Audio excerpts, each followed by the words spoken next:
नमस्कार दोस्तों, मैं आपका कमल आपके Pragyan maths classes first and second year Pali में स्वागत करता हूं। अब हम आज अपने समांतर श्रेणी के टॉपिक के अंदर ये पढ़ेंगे कि समांतर श्रेणी के पदों को मानना होता है तो कैसे मानना होता है। अगर एक पद का एग्जाम्पल मतलब फॉर एग्जाम्पल 3 पद का है, 5 पद की समांतर श्रेणी है, विषम पद की समांतर श्रेणी है, या फिर जब पदों की संख्या सम हो उस कंडीशन में हम समांतर श्रेणी के पदों को कैसे मानते हैं। तो इस कंडीशन में क्या होता है कि यदि हमें तीन पदों की समांतर श्रेणी माननी हो, अगर 3 पद मानना हो तो हमें 3 पद मानना, तो उस कंडीशन में क्या होता है कि इन 3 पदों के लिए प्रथम जो मध्य पद होता है वो अपना ए होता है और सार्वंतर डी होता है। इस प्रकार से 3 पदों को मानते हैं हम ए माइनस डी, ए और ए प्लस डी। इसी प्रकार अगर हमें 5 पदों को मानना हो, इसी प्रकार हमें 5 पदों को मानना हो, तब हम क्या करते हैं कि इसके अंदर ये कर देते हैं ए माइनस 2d, ए माइनस डी, मध्य पद ए प्लस डी और ए प्लस 2d। और यदि हमें इसी प्रकार विषम 2n+1 पद मानने हो, विषम 2n+1 पद मानने हो, इस कंडीशन हम क्या करते हैं कि यहाँ पे a माइनस, अब यदि हमें विषम पद मानने हो तो 2n+1 पद मानेंगे। तो उस कंडीशन में क्या करते हैं, हमारे श्रेणी के पदों को मानने के लिए a minus n d, A minus n minus 1d dot dot dot a minus D, A plus d, और इसी प्रकार ये कंटिन्यू चलते हुए अपने यहाँ पे आते हैं A plus N minus 1 multiply D, और लास्ट वो पद होता है अपने ए प्लस एन डी। ये इस प्रकार से हम इन पदों को मानते हैं। अब यदि जब पद सम दे रखा हो, अगर ये तो हमारा विषम पद होता है, यहाँ पे मैं लिख लेता हूँ विषम पद, विषम पद। यदि हमें सम पद मानना हो, इस कंडीशन में हम क्या करेंगे, सम पद हो यानी कि संख्या सम पदों में हो, तो उस कंडीशन में हम क्या करते हैं, इसके जो मध्य पद होता है, इसका जो मध्य पद होता है इसको हम ये मानते हैं ए माइनस डी और ए प्लस डी, ये इसका मध्य पद होता है। और सार्वंतर आपको पता ही है, इसमें भी सार्वंतर 2d के बराबर होता है। इसमें सार्वंतर क्या होता है, 2d लेते हैं। अब इसको कैसे लिखते हैं, अब जैसे 4 पदों की समांतर श्रेणी है, कितने पदों की, 4 पद। अगर 4 पदों की समांतर श्रेणी है तो इस कंडीशन में हम लेते हैं ए minus 3d, A minus D, A plus d और ए प्लस 3d। ऐसे प्रकार इस प्रकार से हम 4 पद मानते हैं। और यदि हमें 6 पद मानना हो, अगर 6 पदों की समांतर श्रेणी माननी हो, तो इस कंडीशन में हम क्या करते हैं ए minus 5d, A minus 3d, A minus D, A plus D, A plus 3d और ए प्लस 5d। और यदि हमें यहाँ पे 2n सम पद दिए गए, अगर यहाँ पे हमें 2n सम पद दिए गए तब क्या करते हैं हम, सम पद 2n होते हैं। तो इस कंडीशन में हमारी जो ये समांतर श्रेणी बनती है ये इस प्रकार से बनती है A minus 2n minus 1 multiply D, A minus 3d, A minus D, A plus D, A plus 3d dot dot dot. इसी प्रकार आगे जाके ये अपने लास्ट में जाती A plus 2n minus 1 multiply D. इस प्रकार से हम इन पदों को लेंगे। ठीक है, इसी के साथ अब आगे देखते हैं। इसके कुछ क्वेश्चंस भी है, जो क्वेश्चंस हम पहले एक बार इनके मानक जो गुणधर्म है, महत्वपूर्ण परिणाम है, उसके बारे में लिख लेते हैं, फिर इनके क्वेश्चनों पर चर्चा करेंगे। तो अब यहाँ पे लिख लीजिए महत्वपूर्ण गुणधर्म या परिणाम, गुणधर्म एवं परिणाम।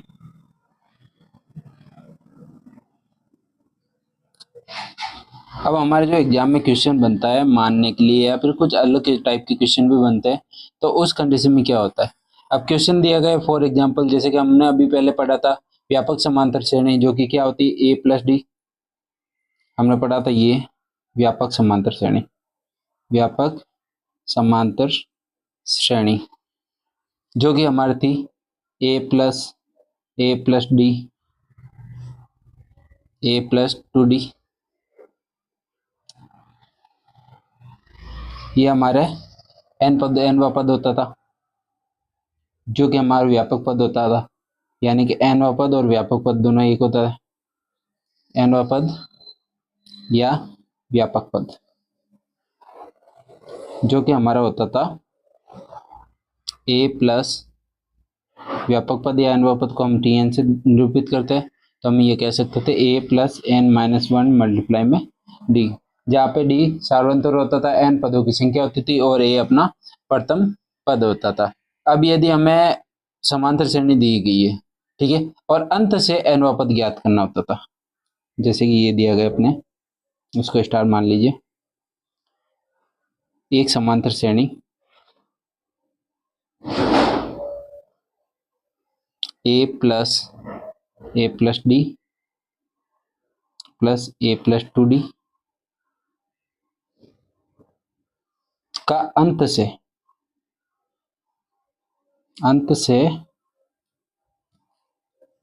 nवा पद।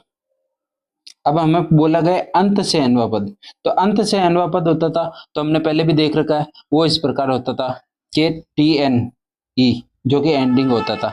तो इसके लिए हम फॉर्मूला यूज करते थे L+n-1 गुणा में सार्वंतर को हम -D के रूप में लिखते थे। और जब समांतर श्रेणी में m पद दिए हो, ये तो फर्स्ट कंडीशन हो गई। सेकेंड कंडीशन, यदि समांतर श्रेणी में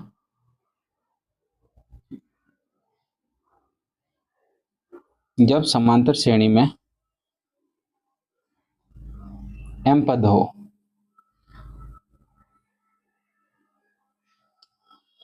तब हमें अंत से nवा पद ज्ञात करना होता था, तो उस कंडीशन में हमारा फॉर्मूला आता था TNE, जो कि एंडिंग होता था, यह बराबर में होता था Tm-n+1, क्योंकि अंत से mवा पद होता था, तो अंत से mवा पद m-n+1 पद होगा, ठीक है। तो उस कंडीशन में Tm-n+1 पद, इसको हम इस प्रकार से लिख सकते थे A+m-n मल्टीप्लाई में सार्वंतर D। यदि हमें व्यापक समांतर श्रेणी दी गई है और पदों की संख्या, पदों का योगफल ज्ञात करना होता था, अगर व्यापक समांतर श्रेणी दी है और पदों की योगफल, जिसे हम Sn से निरूपित करते हैं योगफल, तो उस कंडीशन में हमारे क्या होता था कि n/2 2a plus n-1 into D, और अगर Sn का मान, अगर अंतिम पद nवा पद दिया गया होता था, तब हम ये ज्ञात करते, यहाँ पे ये मानते थे n/2 a प्लस में Tn, और Tn का मान हमें पता है कि ये वाला, सॉरी, Tn का मान हमें पता है ये वाला होता है।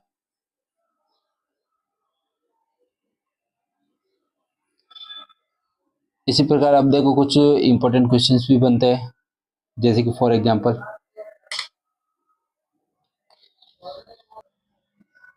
अब जैसे क्वेश्चन, कुछ इंपॉर्टेंट क्वेश्चन बनते हैं, फॉर एग्जांपल रिजल्ट के लिए लिख लेते हैं, यदि A, B, C समांतर श्रेणी में हो और K एक अशून्य अचर है, K एक अशून्य अचर है, इस कंडीशन में क्या होता था, फर्स्ट नंबर A+K, B+K,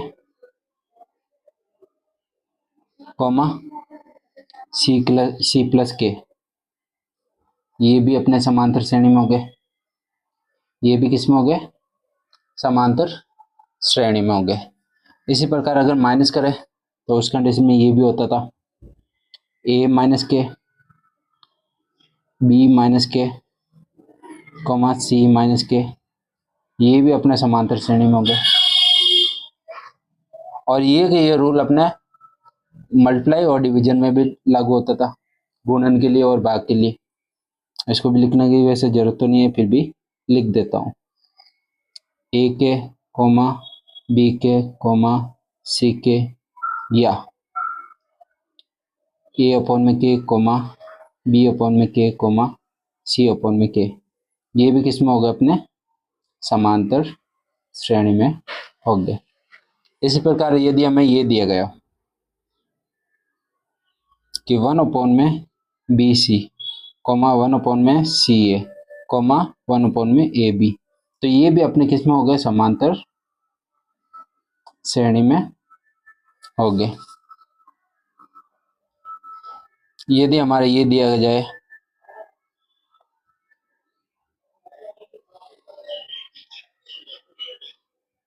ए स्क्वायर कोमा ए बी और ए सी, तो ये भी अपने किस में हो गए, समांतर श्रेणी में हो गए। ठीक है, यदि हमारे क्वेश्चन में दिया गया ए बी सी समांतर श्रेणी में, तो एग्जाम के अंदर इस तरीके से क्वेश्चन बनता है, यदि ए बी सी यानी कि यदि 2 3 व 4 2 3 और 4 अपने अर्थमेटिक प्रोग्रेसिव यानी समांतर श्रेणी में दियो, तब इन ऑप्शनों में से कौन सा ऑप्शन सही रहेगा। तो फर्स्ट ऑप्शन दिया गया है ए के कोमा बी के कोमा सी के, सेकेंड ऑप्शन दिया गया 1 upon B C comma 1 upon C A comma 1 upon में ए बी, और थर्ड ऑप्शन दिया गया A square comma A B comma A C, और फोर्थ ऑप्शन दिया गया उपयुक्त सभी। तो इसमें से कौन सा आंसर होगा, तो इसमें अपना आंसर होगा उपयुक्त सभी। इसी प्रकार से अपने सिक्स टर्म की भी देखते हैं, तो B plus C comma C plus A coma A plus B, ये भी अपने किस में हो गए, समांतर श्रेणी में हो गए। 7 नंबर देखे तो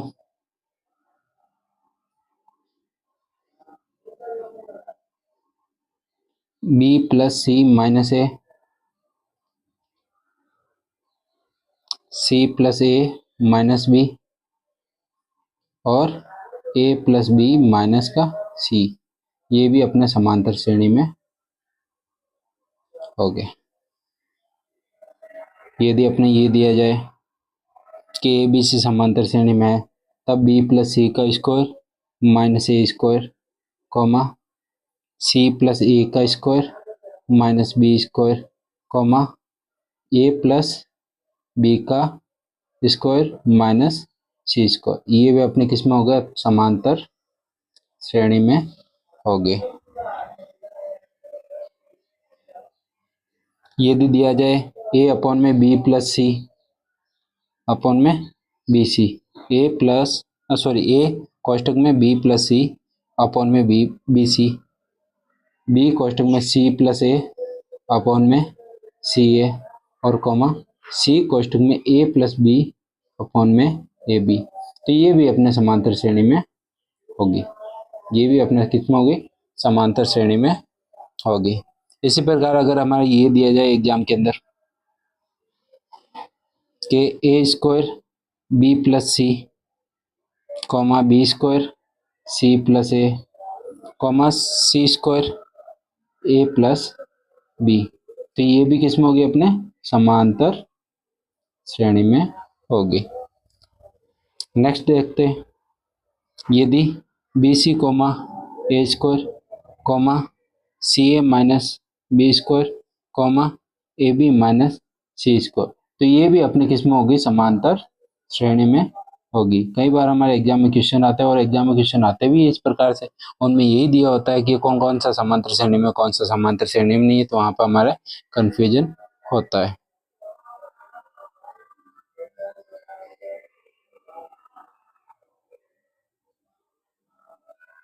अब आगे देखते हैं।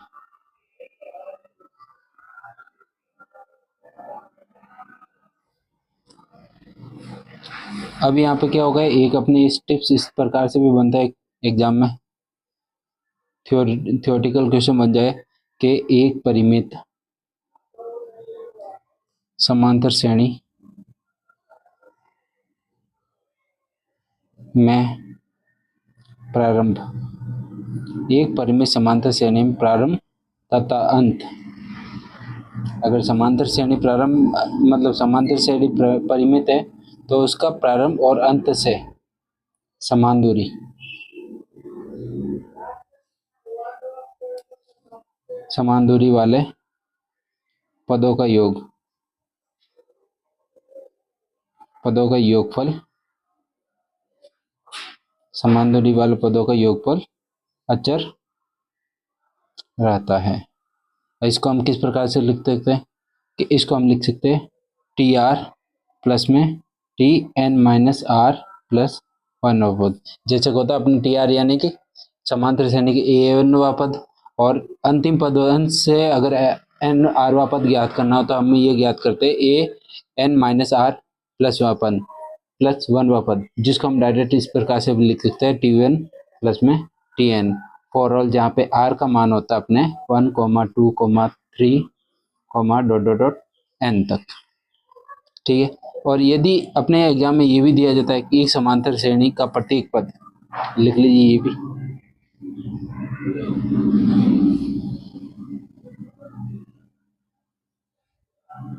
एक समांतर श्रेणी का प्रत्येक पद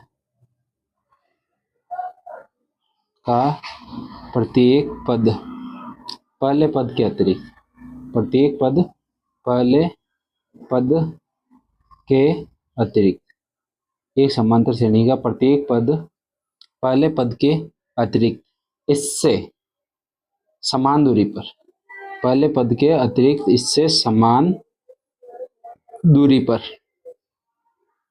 स्थित पदों का, समान दूरी पर स्थित पदों के योग का, स्थित पदों के योग का आधा होगा। क्या होगा? आधा होगा। अर्थात हम कह सकते हैं टी आर बराबर में होता है T R minus M plus में T R plus M by 2, जहाँ पे अपना आर होता है 1,2,3 ये एन तक। इसी प्रकार यदि हमारे ये भी दिया गया कि एक समांतर श्रेणी में के निश्चित अंतराल पर पद लिए जाए तो वे भी एक समांतर श्रेणी होगी क्या? बिल्कुल सा हम ये कह सकते हैं। देखिए, यदि एक समांतर श्रेणी, यदि एक समांतर श्रेणी के निश्चित अंतराल, इसमें अंतराल क्या किया गया? निश्चित किया गया। तो निश्चित अंतराल पर पद लिए जाए, पद लिए जाए तो वे एक समांतर श्रेणी, वे एक समांतर श्रेणी में होंगे। किसमें होंगे? वो समांतर श्रेणी में हो गए। इसका मतलब मैं ये कह सकता हूँ कि फॉर एग्जांपल अपने निश्चित अंतराल के बाद में लेते हैं तो T P comma T P plus में M comma T P plus में 2m, ये तीनों भी अपने किस में हो गए? समांतर श्रेणी में हो गए, जहां पर p कॉमा m ये बिलोंग टू कोई नेचुरल नंबर होगा। और अगर इन्हीं के तीनों क्रम के पदों को अगर हम समांतर श्रेणी में लिखते हैं, अगर ये तीनों पद समांतर श्रेणी में है इस कंडीशन में, तो हम ये भी कह सकते हैं फॉर एग्जांपल कि यदि T N comma T N plus 1 comma T N plus 2 ये किस्म अपने समांतर श्रेणी में, समांतर श्रेणी के पद है, तब हम ये पता करते हैं 2t n प्लस 1 ये बराबर में होता है अपने टी एन प्लस में टी एन प्लस 2 के। ठीक है, अब आगे देखते कुछ विशेष स्थिति, कुछ विशेष श्रेणियां भी होती है।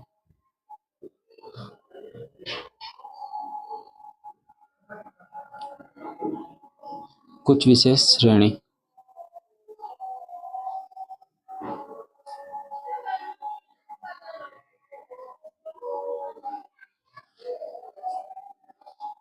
कुछ विशेष श्रेणियों के n पदों का योग, n पदों का योग। अब इसमें क्या रहता है कि अब कुछ विशेष श्रेणी दे देते हैं, जैसे कि अभी हम आज तक हम पढ़ते भी है कि प्रथम n धन पूर्णांक का योग, प्रथम n धन पूर्णांकों का योग, प्रथम n धन पूर्णांकों का योग ये बराबर होता है, पहले प्रथम n धन पूर्णांक की बात करें तो 1 2 3 डॉट डॉट डॉट ये n तक हो, तो इसका योग n प्लस 1/2 होता है। या फिर इसको ऐसे भी कह सकते हैं कि सिग्मा k बराबर में 1 से k बराबर में n तक होता है, और जहाँ पे n का मान होता है n प्लस 1/2 के। ठीक है, अगर यहाँ पे दिया गया कि n पूर्णांक, प्रथम n पूर्णांकों के वर्गों का योग पूछा जाए, अगर हमें यहाँ पे पूछा जाए प्रथम n धन पूर्णांकों के वर्गों का योग, के वर्गों का योग, इस कंडीशन हम करते हैं कि 1 स्क्वायर प्लस में 2 स्क्वायर प्लस में 3 स्क्वायर, ये इस प्रकार से लास्ट में जाके n स्क्वायर के बराबर होता है, और ये अपने इसके बराबर होता है n plus 1 two n plus 1 divide by 6, जो कि अब आज तक बचपन से पढ़ता आ रहा हूँ। इसी के साथ यदि प्रथम n धन पूर्णांकों के घनों की बात पूछी जाए, प्रथम n धन पूर्णांकों के घनों का योग, के घनों का योग, इस कंडीशन में होता है अपने 1 का क्यूब प्लस में 2 का क्यूब प्लस में 3 का cube plus dot dot dot plus में n का क्यूब, ये बराबर में होता है अपने n प्लस 1/2 का होल स्क्वायर। ठीक है, जिसे हम k क्यूब के हिसाब से करते हैं।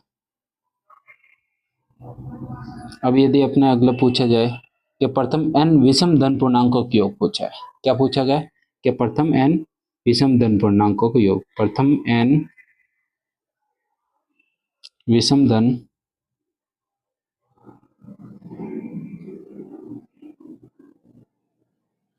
धन पूर्णांकों का योग। इस कंडीशन में हमारी क्या होता है कि विषम धन पूर्णांक 1 plus 3 plus 5 plus 7 dot dot dot ये अपना होता है 2n माइनस 1 के बराबर, और इसका योग ज्ञात करना होता है अपने ये होता है सिग्मा k बराबर में 1 टू k बराबर में n तक, ये अपना होता है 2n माइनस 1 का, और ये बराबर होता है अपने n स्क्वायर के। यानी प्रथम n विषम धन पूर्णांकों का योग पूछा है तो अपना आंसर होगा n स्क्वायर, जहाँ पे हम n का मान भी रख सकते हैं। एग्जाम में क्वेश्चन डिपेंड करता है कि किस तरह के क्वेश्चन पूछा जाए। इसी प्रकार से ये भी पूछा जा सकता है कि प्रथम n सम पूर्णांकों का योग, क्वेश्चन पूछा गया प्रथम n सम पूर्णांकों का योग, तो इस कंडीशन में अपना होता है 2 प्लस 4 प्लस 6, ये बराबर में होता है अपने 2n के बराबर, तो इस प्रकार से हम कह सकते हैं n प्लस 1। ठीक है, और यदि डायरेक्टली क्वेश्चन ये पूछ लिया जाए, इनडायरेक्टली है वैसे इतना हार्ड क्वेश्चन होते नहीं अपने, फिर भी देखते हैं। प्रथम n धन पूर्णांकों की चौथी घात चौथी घात का योग, चौथी घातों का योग। इस कंडीशन में क्या होता है अपने कि इसमें 4 घातें होती है, यानी 1 की पावर 4 प्लस में 2 की पावर 4 प्लस में 3 की पावर 4, इस प्रकार से n की पावर 4। तो अब हमारे यहाँ पर आंसर होता है n, n+1, 2n+1 और लास्ट में हो गया 3n² प्लस में 3n-1 डिवाइड बाई 13 के, जिसे हम सिग्मा n की पावर 4 के रूप में निरूपित कर सकते हैं, सिग्मा n की पावर 4। ठीक है। अब कुछ विशेष राशियाँ भी दी होती है, कुछ विशेष कंडीशन अपने इसके लिए, तो हम इसको भी लिख लेते हैं। 3 राशियों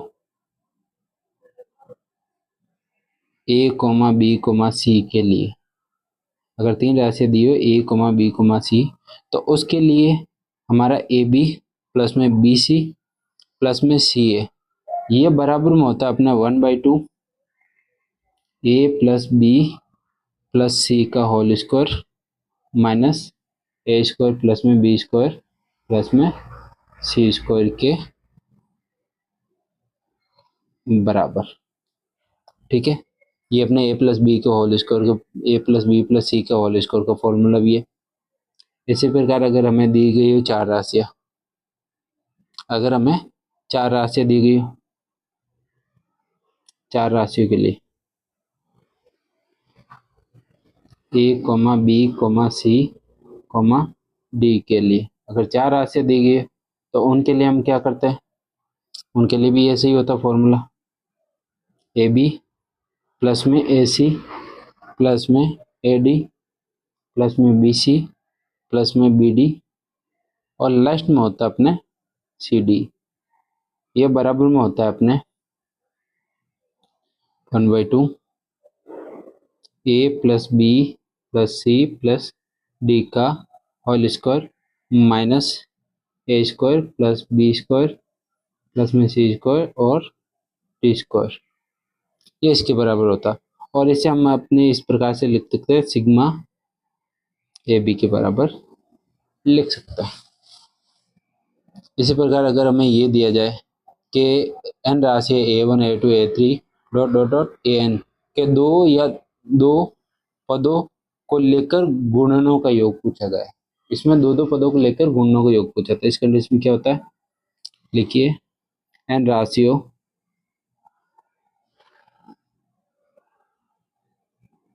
a1, a2, a3, dot dot dot an के 2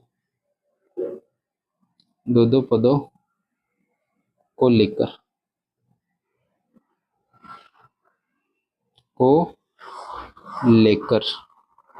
गुणनों का, 2 पदों को लेकर गुणनों का योग ज्ञात करना है। अब इस कंडीशन में क्या रहता है, अपने 2 गुणनों को योग ज्ञात करना, तो ए आई कोमा जे होती है, जहाँ पे आई छोटा होता है जे से। तो इस कंडीशन में हमारा फॉर्मूला बनता है 1/2 कोष्टक में a1 plus a2 plus dot dot dot plus an इसका तो होल स्क्वायर माइनस a1 का स्क्वायर प्लस a2 का square plus dot dot dot an का स्क्वायर, ये इसके बराबर।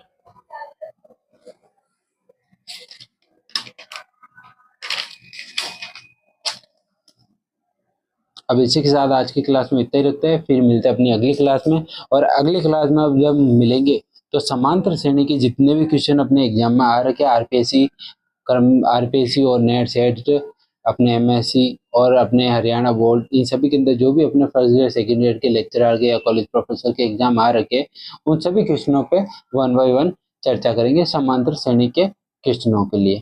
ठीक है। तो इसी के साथ हम अगली क्लास में फिर मिलते हैं आपके इस Pragyan math classes first and second year Pali में।